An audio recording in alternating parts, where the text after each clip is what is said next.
Howdy YouTube, CompDude512 here, and I just got a box from UPS. And as you can see, I've already taken the liberty of breaking the tape. I got this from Full Compass.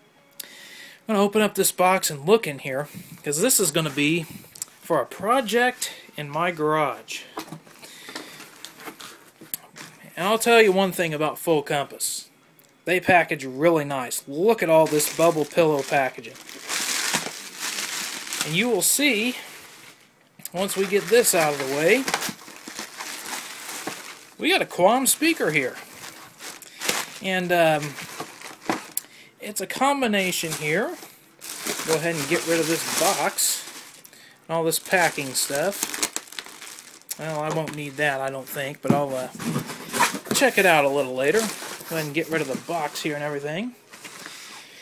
This is a Quam C10 series extended response speaker. I don't have one this new. I don't have one with this kind of label on it either.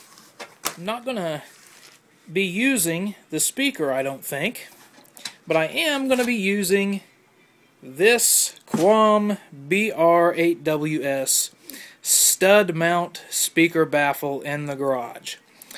Now, I haven't done a video on that system out there lately, and I ended up acquiring a Misco Soundscape speaker at a flea market not too long ago, but the grill on that speaker out there is just not in the greatest of conditions.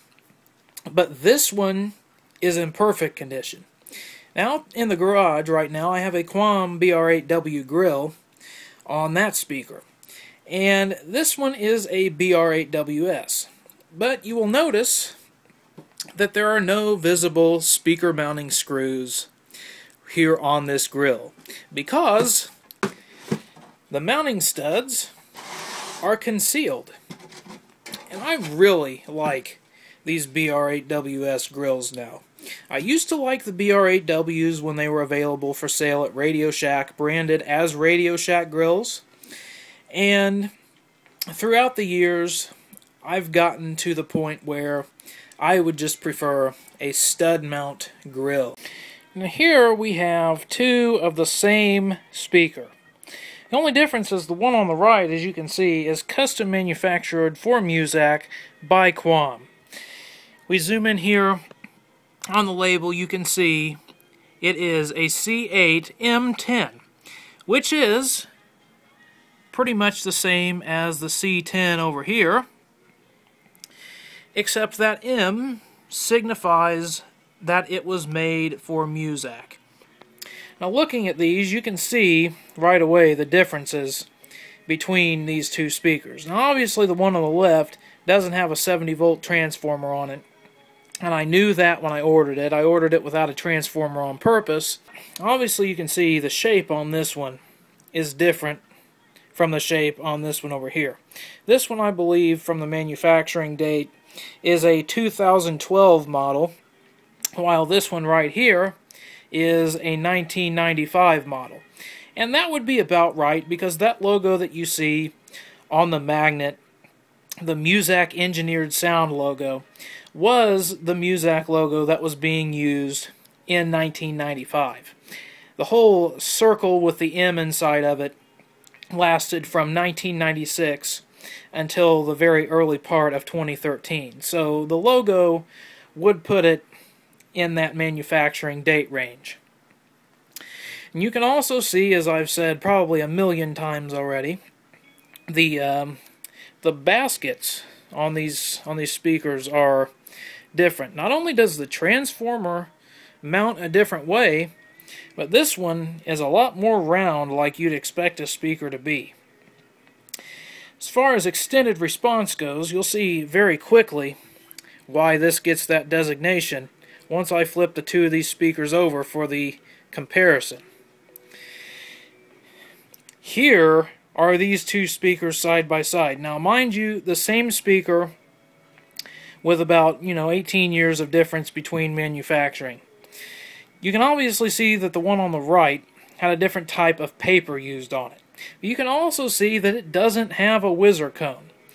I don't know why, Muzak chooses to leave the whizzer cone option off their speakers that they have custom made for them by Quam.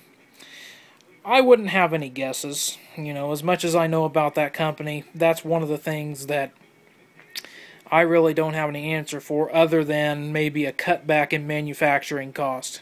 I am going to go install this grill right here in my garage, and perhaps the speaker with it. I don't know. It'll be later tonight, but due to the magic of video editing, you'll only have to wait a couple of seconds. And right here you can see the BR8W grill that's getting replaced. Not only replacing it because, as I said, I like the stud mount baffles better, but this one's kind of old looking and painting it really wouldn't do any good. I wanted one that was fresh from the factory. I realized I didn't do a video on this Misco speaker, so here's a little quick overview. As you can see, got a very nice foam surround.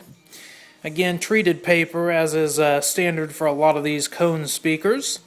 But the whizzer cone mounted in the middle is actually a separate tweeter. It's not one of those just integrated paper cones like you'd find on the Quam speaker.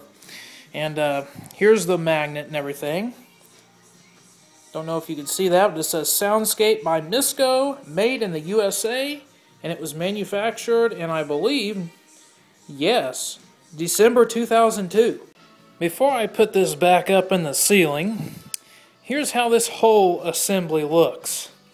I do have an extended back can on this Misco speaker. I actually bought this back can with the speaker, and we'll see how this whole front side of this assembly looks like when I get it up in the ceiling. Just in case you see a change in the video quality, you're not just seeing things. My phone battery died, so I'm now using my standby and my iPod Touch to take a final look at this assembly before I thank you for watching and tell you if you have any questions, please feel free to leave a comment below, even though I can't reply to some of you for some reason. I don't know why that is, but it's just another one of those things that Google thought needed to be fixed that wasn't broken in the first place. Thank you for watching, and I hope you have an awesome day.